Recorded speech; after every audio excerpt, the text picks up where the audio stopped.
dalawang low pressure area na nasa loob at labas ng ating Philippine Area of Responsibility ayon sa Pag-asa. Ang mga nasabing LPA ay mababa naman ang tsansa pa na lumakas bilang isang bagyo ayon sa Pag-asa. Ngunit ang LPA na nasa labas ng ating PAR sa ngayon ay nag-enhance na ng habagat o southwest monsoon na kung saan nakaka-apekto ngayon sa Mindanao. Ang low pressure area naman po na nasa loob ng ating PAR, ang trough nito ay nakaka-apekto na po sa ilang bahagi ng extreme northern Luzon.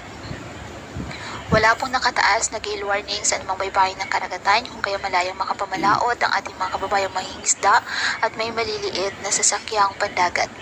Ngayong araw, dahil po sa trough ng low pressure area na nasa loob ng ating PAR, asahan na maulap na kalangitan na may kalat-kalat na pag-ulan at thunderstorms sa Batanes at Babuyan Islands.